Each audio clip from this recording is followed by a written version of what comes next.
மூழ்கி மனித தன்மை இழந்து வாழ்ந்த மனிதர்களை மறுமைக்காக வாழும் மகான்களாக மாற்றி மாபெரும் சாதனை செய்த புரட்சியாளர் நமது மாநபி ஸல்லல்லாஹு அலைஹி வஸல்லம் அவர்கள்தான்.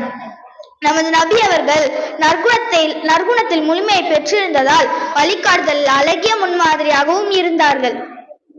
அல்லாஹ் நமது நபியை பற்றி இன்னக லஅலா ஹுல்கின் அதீம், நபியர் நீர் நிச்சயமாக மகத்தான நற்குணத்தின் மீது இருக்கின்றீர்கள் என்று சிறப்பித்து கூறுகிறான். அன்பான பெருமக்களே, இறை தூதராக அனுப்பப்பட்டவுடன் அவர்களுக்கு ஏற்பட்ட துன்பங்கள் கொஞ்ச நஞ்சமல்ல.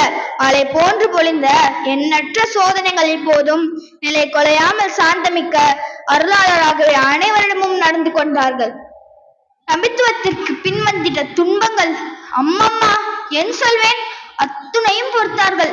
கல்லால் அடித்திட தாய்ஃப் நகரத்து மக்களின் பிழையை பொறுத்திட இறைவா என பிரார்த்தித்தார்கள். தம்மீது குப்பை கொட்டிய மூதாட்டியை நேரில் சென்று நலம் விசாரித்தார்கள். தம்மீது கல்லால் அடித்திட்ட மூதாட்டியின் சுமையை சுமந்தார்கள். மக்கா வெற்றியின் போது தம்மை பழித்தவர்களையும் துன்புறுத்தியவர்களையும் மன்னித்து தாருல் மர்ஹமா, மன்னிப்பின் பூமி என்றார்கள்.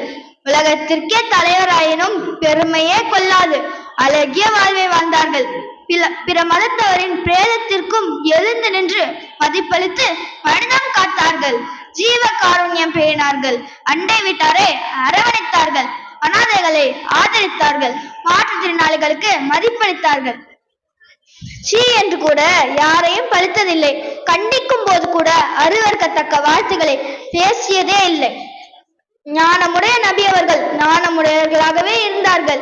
அனைவருக்கும் வழியில் சென்று உதவிடும் சிறந்த வாலிபராக சட்டத்தின் முன் அனைவரும் சமமே என்ற சிறந்த கொள்கையுடன் திகழ்ந்தார்கள். தன்னலமற்ற தாஹா நபி அவர்கள் தாமும் நற்குணத்தோடு வாழ்ந்து காட்டி பிறர்க்கும் நற்குணத்தை முழுமையாக கற்றுக் கொடுக்க வேண்டும் என்றும் கூறினார்கள்.